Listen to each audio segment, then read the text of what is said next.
magandang umaga po mga kalingap. Ito po si Kuya Mail. Yan, magandang umaga, magandang tanghali, magandang hapon. Saan man sulok kayo ng mundo naroon ay nasa mabuti kayong kalagayan. Nandito po tayo ngayon sa isang lugar, dito sa Labo po, no? Yan. Tayo po ay nag-i-scout. Yan, nag-i-scout po tayo alinsunod sa tagubilin ni Kuya Bal, no? Kailangan pong makapag-scout dahil wala na po halos sa gumagawa ng pagtulong. So yan po, ngayon po ay araw ng aking pag-i-scout. Ako po ngayon ay nandirito sa isang lugar dito sa Labo para puntahan ang isang pamilya na nakatira sa isang liblib na lugar. Ano po? So tara po, samahan nyo si Kuya Mail. Ayun po mga kalingap, yan, nakarating na po ako dito sa Barangay Kasalugan, dito po sa Paracale. Yan, grabe po, sobra po ang layo, talagang napakalayo dito. Pero pinilit po natin puntahan at tayo po ay nakipag-ugnayan sa tanggapan ng Barangay Kasalugan. Yan, sa Barangay Kasalugan. At dito po, yan, nakausap po natin si Kapitan sa pamamagitan ni Kagawad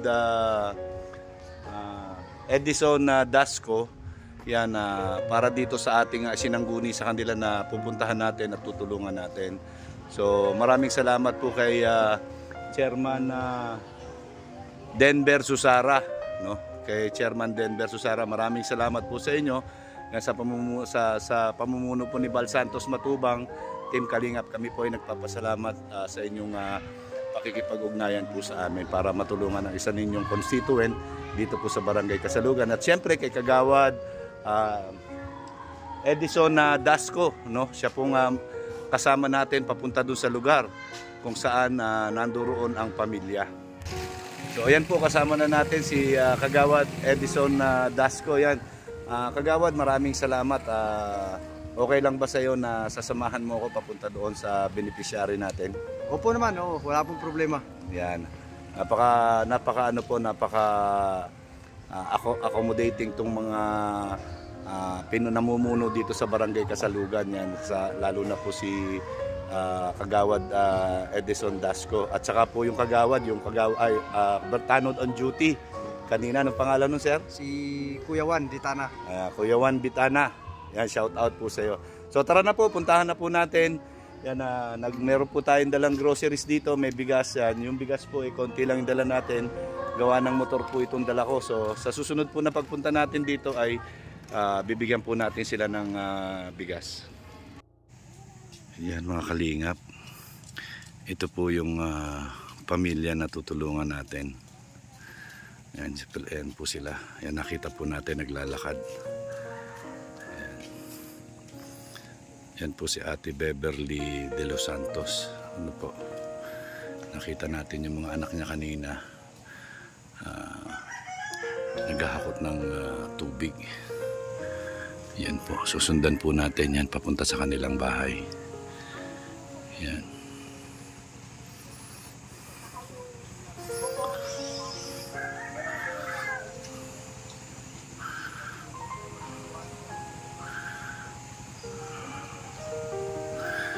Kawawa po ang itsura ng mga bata.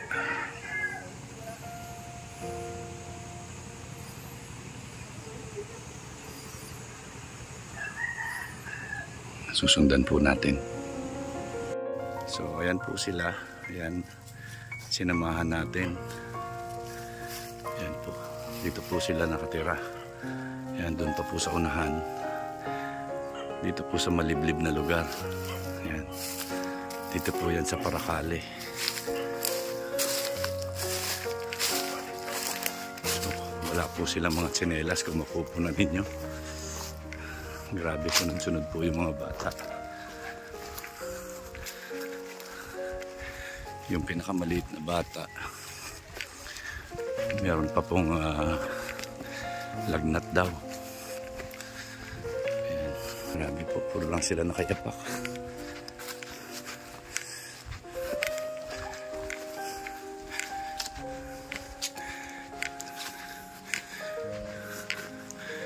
Hala, tatawid ng tatawid ng sapa. Hala. Basa tayo nito. Ayan. Basa tayo. Wait lang. Yan po. Yan, may tinawid kami sapa. Grabe, hindi po ako na-inform na may sapa. Ayan. So, masambasa po tayo. Ayan. Dahan-dahan lang kasi madulas. So, ayan po. Nakita niyo po yung lugar. Grabe po yung lugar. Ayan. May dala po tayong madaming grocery sa kanila. Ayan.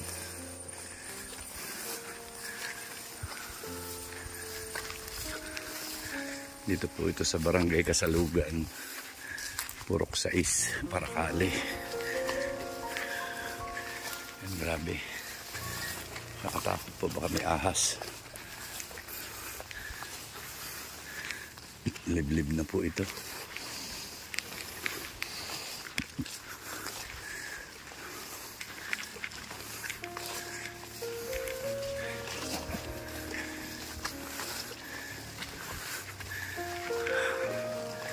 Ganito po ang pag-scout po.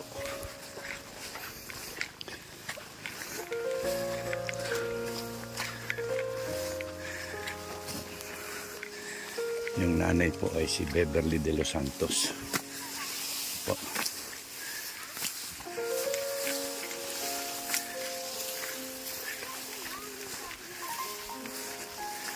Ayan.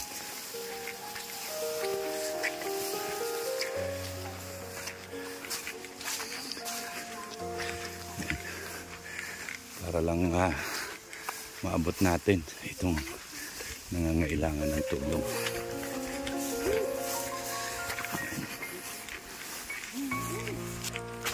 So ayan po mga kalingap, tuloy pa rin po kami sa paglalakad. Ayan, meron pong maliit na sapa po dito. Nakakatakot po.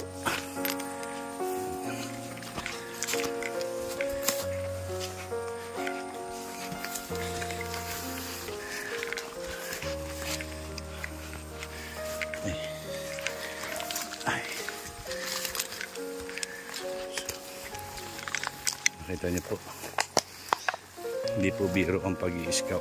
Ay.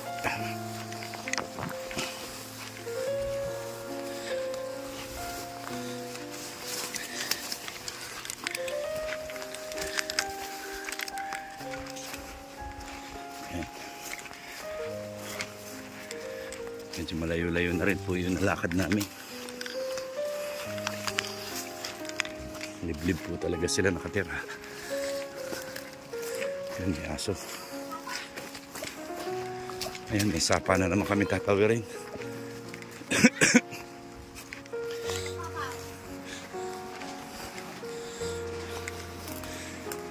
Lalim. So ito po ang daan papunta sa kanila. Grabe, napasubo kami nila BPSO at saka ni Kagawad. Ito, may sapa na naman po. Tatawid na naman po tayo na sapa.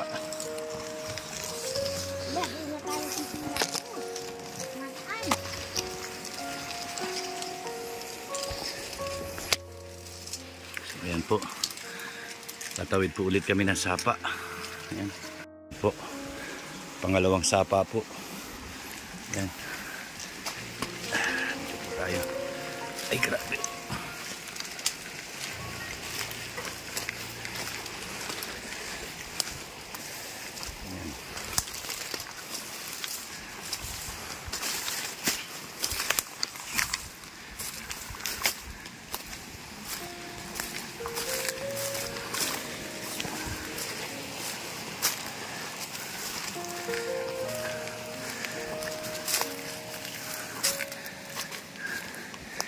Grabe po yung sapa.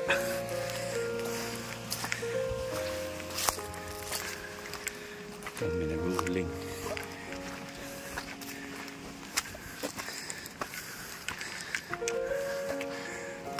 Ayun.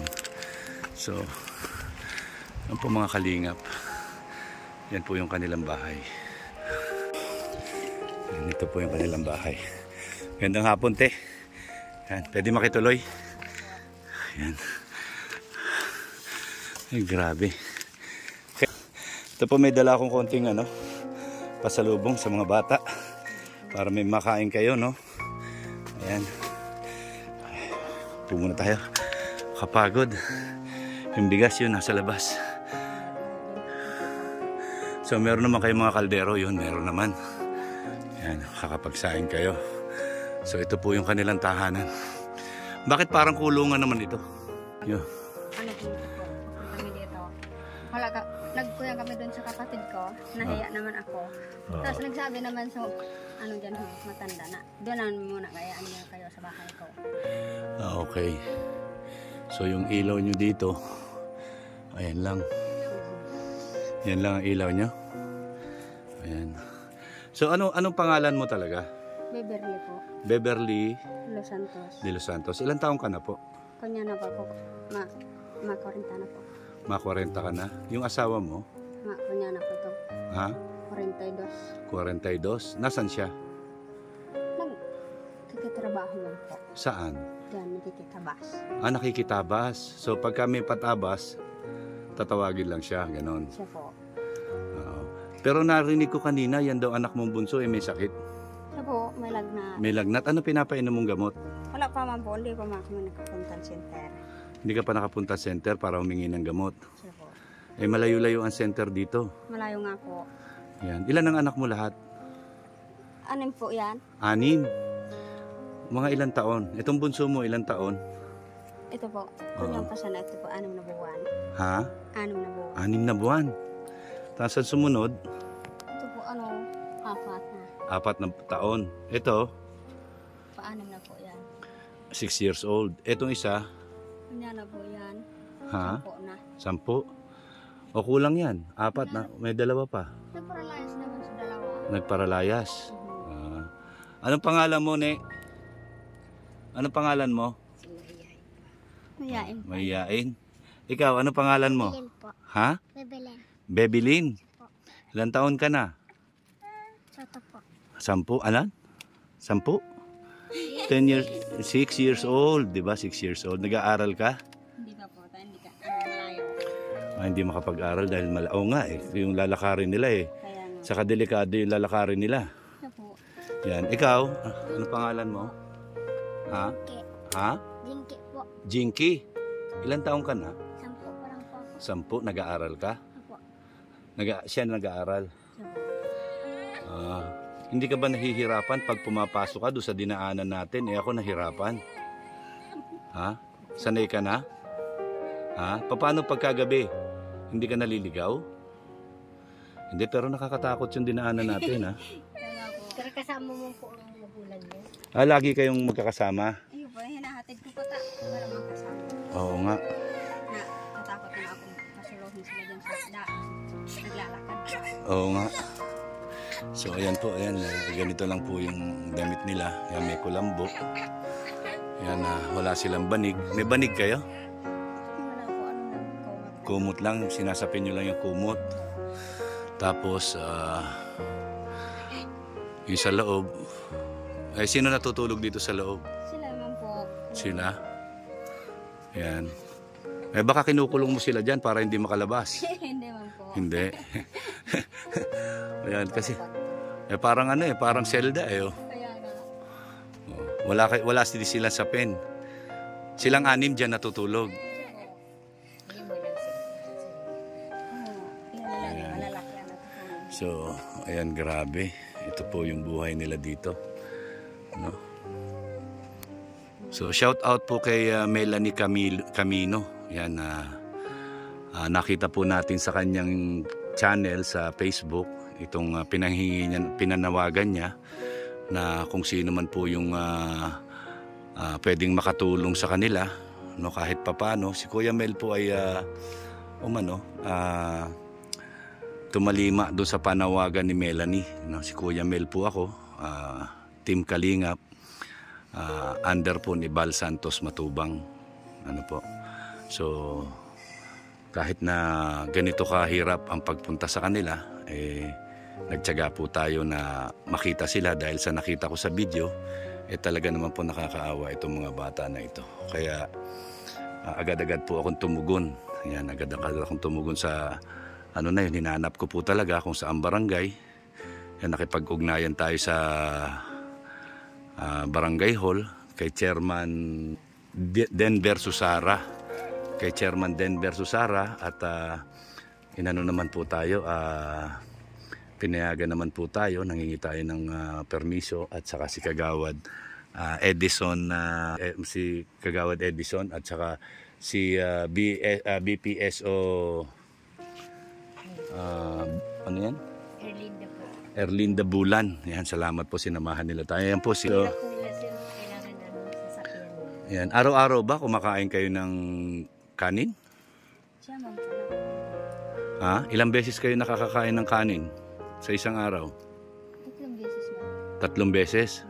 Saan kayo kumukuha ng bigas? Ano po, nabili kami pag nakikitabas ng asawa. Pagka wala siyang tabas, Wala po. anong kinakain nyo? Kahit ano lang po baga. Mga puro kangus po. Kagaya ng Mga kangus na yan po. kangus, ang mga kamote, saging. Pagka wala siyang tabas, kasi hindi naman araw-araw yata yung tabas, di ba? Siya po. Oo, ito ilan niyang kumakain. So kung ano lang yung makita nyo dito sa gubat, yun lang yung kakainin ninyo. Siya po. Yan, kahit walang kanin, okay na. Okay na po. Basta may laman lang yung tiyan, no? Ayan. So, ayan, ikaw ba meron ka bang hiling kung sakali man sa mga nanonood sa atin? Yung mga nakakapanood nito. Kung sakali pong matulungan kami na kuya na service na amang dyan sa para eskwela ng mga bata. Service? Siya po. Anong klaseng service? Kahit ano po. Marunong ba magbisikleta? Marunong po. Ayan, okay, may sidecar. Ano? Yun ba? Saan mo ipaparada? Hindi naman nakakapasok dito. Diyan po sa labasan. Sa labasan lang? Hmm. Okay. So, ayan po sila. Ayan, hindi makapag-aral. Ito lang isa. Ikaw lang yung nakakapag-aral, no? 3? 3 yung nakakapag-aral. So, paano yun? May baon sila. Nakakapag-baon naman. Binabaonan ko na lang po kanin. Kanin, ulam. Nagulay na lang po. Nagulay ka na lang. Laga-laga na gulay. Tapos asin. Siya po. Grabe, So yan mga kalingap, may dala po tayong may dala tayo sa kanila na konting groceries. Yan, tingnan mo yung pasalubong ko sa inyo. Kung magugustuhan nyo. Sige, buksan nyo para sige, mo yun. Dali. Sige. Ay, okay. Sorry. Yan, pasensya na po mga kalingap. Yan, parang nasira ko pa yung bahay nila. Ayan, lumagutok ay. Lumagutok. Matagal na po siguro baga ka ang bahay na ito. Mukhang tuyon-tuyo na. Kaya Ayan. So yan po, yan. Titingnan nila. Yan, tingnan nyo kung gusto nyo yan. Naggagatas ba kayo? Ha? Uminom kayong gatas? Hindi? Hindi kayo naggagatas? Hindi daw? Pag po, nabili man sila. O yan, marami kayong gatas ngayon. Tingnan mo, sige. Kalkalin nyo, inyo yan. Ito ka na ganin Tingnan nyo.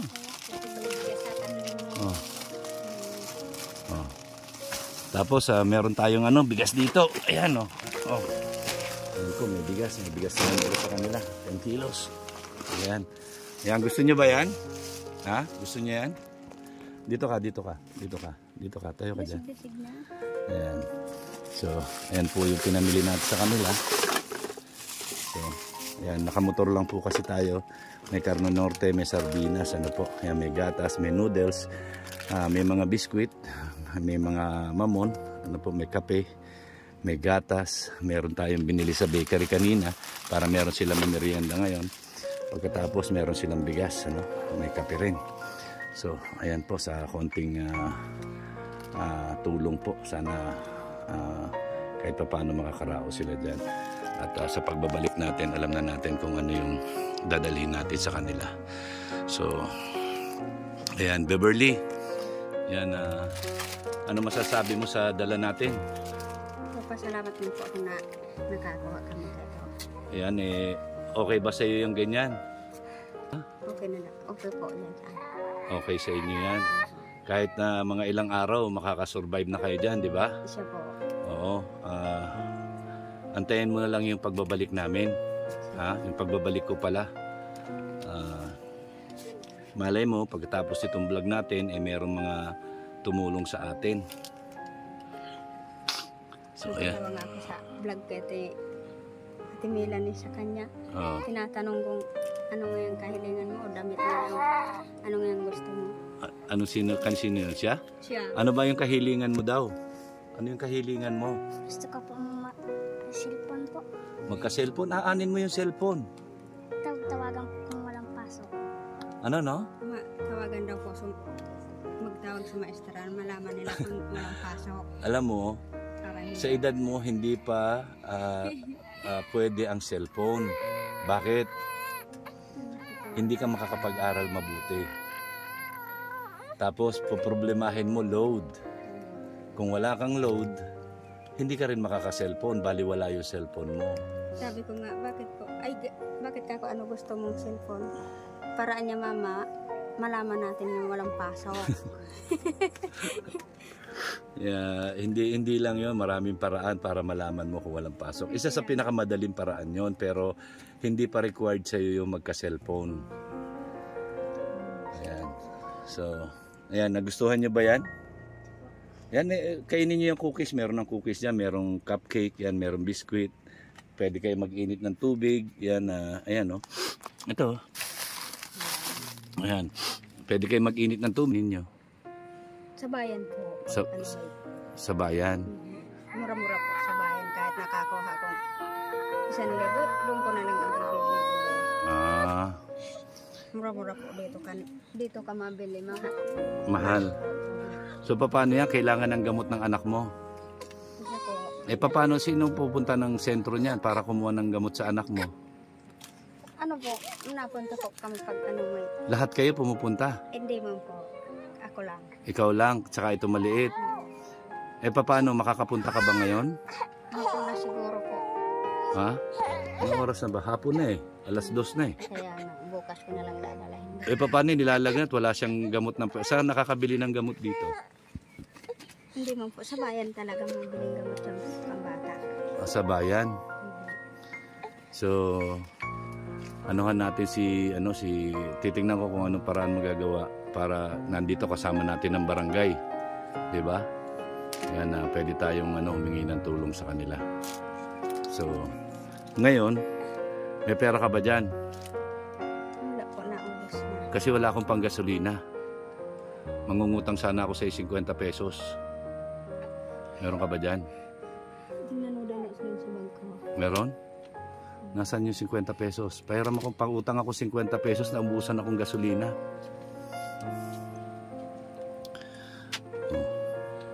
Kawawa naman si Kuya Mel, ano? Wala ng pera. Masaya ba kayo dyan sa pasalubong ko? Yan. Damit. Ano gusto mo? Damit? Damit? Damit? Ayan po sila. Kawawa naman itong mga bata na ito. Ayan sila yung nakita ko kanina naghahakot ng tubig. So, grabe. Ang dami mo palang pera eh. Yan, baka pwedeng 1,000 na pautang mo sa akin.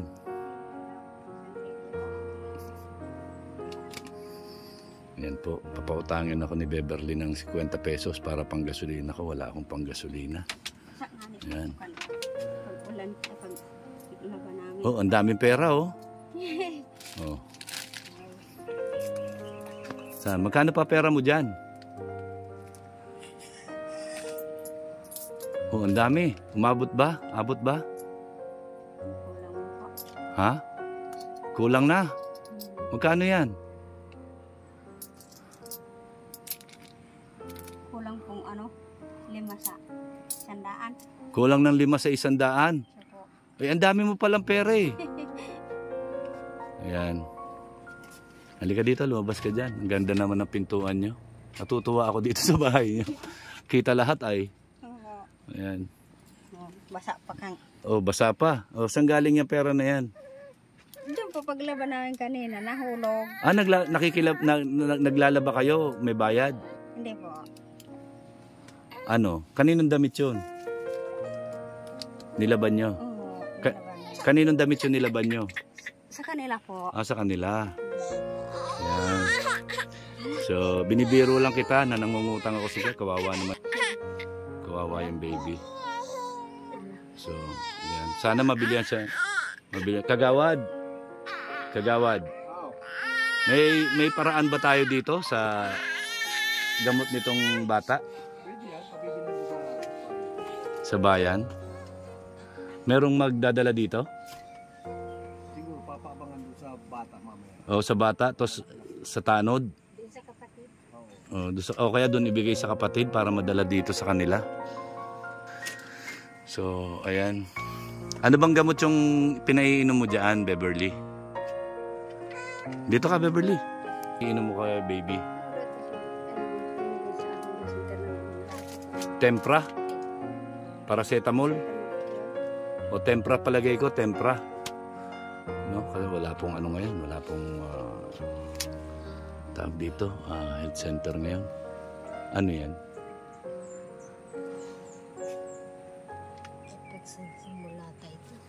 Paracetamol, panglagnat. Ay, o paracetamol. Oh, panglagnat yan. Pwede yung tempra siguro. So, gawa natin ang paraan. Ayan po sila. So ayan ate, bibigyan kita ng panggastos mo ate. Si baby oh, ang ganda-ganda ni baby oh. Akin na lang. Hindi, biro lang. Lawain natin, baka mausog ko. So, ayan po. So, ayan po sila grocery, may bigas. So, ayan, ano masasabi mo, Beverly? Salamat po sa natanggap namin na tulong nyo. Sana po, sana po silang magsawa. Yan, hayaan mo, babalik ako dito. Yan, total, alam ko na, sige, o kaya ako dadaanan ko ulit si Kagawad para, ayan, samahan tayo dito. So, maraming salamat, Beverly, sa pag-aano mo sa akin. Ikaw, ano ang kailangan mo ulit? Damit na lang po. Damit na lang. Yan, damit. Ilang taong ka na nga? 10? 10. Ayan, 10. Ayan. Ikaw, ano kailangan mo? Damit po. Damit din? Ikaw, baby, ano kailangan mo? Yan, wala. Dead ma. So, ayan po yung higaan nila. Grabe. Tabing-tabing lang po. Oh. Yan, walang sapin. Kumot lang. Yan, ang mga damit nila halo-halo na. Ganon din doon sa loob. Oh. Halo-halo na yung damit. So, yan, aso nyo ito? Oh, buti nakakakain yan. Ano po, tinitirahan naman. Okay. So, ayan. Maraming salamat, Beverly, ha. Ayan, yung anak mo, ipagamot mo, ha. Maggagawa ako ng paraan paano madadalhan ng gamot dito, ha. Ayan. So, ayan po. So, ayan mga kalingap, mga ate, mga kuya. Ito po yung kalagayan nila, Beverly. Nakatira sa isang liblib na lugar. Ayan. Ito po yung kanilang lutuan, no? So paano, Beverly, alis na kami, ha? Oh, bye-bye. Kumain kayo, ha? May mga pagkain dyan, kain kayo, ha? Yan. Napakatahimik ng mga bata. So, yan, tsinelas. Wala kayong mga tsinelas, ano? Yan, sige. Ayan, siguro, minsan dali natin sila sa bayan pagka ako'y may budget. So, ayan po yung kapaligiran nila, mga kalingap, mga ate, mga kuya. Ayan po. Nasa gitna po sila ng gubat. Ayan. So, ayan, maraming salamat po ulit kay Kagawad Edison Dasco. Ayan, maraming salamat po. Kagawad, sa pagpunta ko dito sa susunod, pwede mo ba ako samahan ulit? Oo naman, wala pong problema. Ayan, pakisabi na lang kay Chairman din na maraming salamat sa pagpapaunlak. At siyempre, kay BPSO na tumulong doon sa atin. Ayan, mag-shoutout natin. Po, salamat po sa tulong niyo, sir. Sana marami pang mahipo ang mga puso Kaya nga, para yan yun. matulungan. Panalangin lang natin ang mamul time lang. So yan po, maraming salamat ulit kay Kagawad Edison. Ayan. So, ayan, ang laging sinasabi ni Kuya Mail, ang gumagawa ng mabuti sa kapwa ay pinagpapala. Mabuhay tayong lahat hanggang gusto natin ng naaayon sa kalooban ng Panginoon. Magandang hapon po sa inyong lahat. God bless. At ingatan po itong pamilya na ito. Grabe po. Paano kaya kung may bagyo? Maraming salamat po sa inyo lahat. Mga kalingap, yan, nabilihan na po natin ng gamot na paracetamol. Ayan po, ayan yung bata na 6 months old kasi may lagnat. So ihahatid po ni BPSO Bulan. Ano po, ayan, maraming salamat BPSO Bulan. Yan, sa paghahatid, sa pagtulong do sa mga pamilya na yon. Yan, mabuhay ka hanggang gusto mo.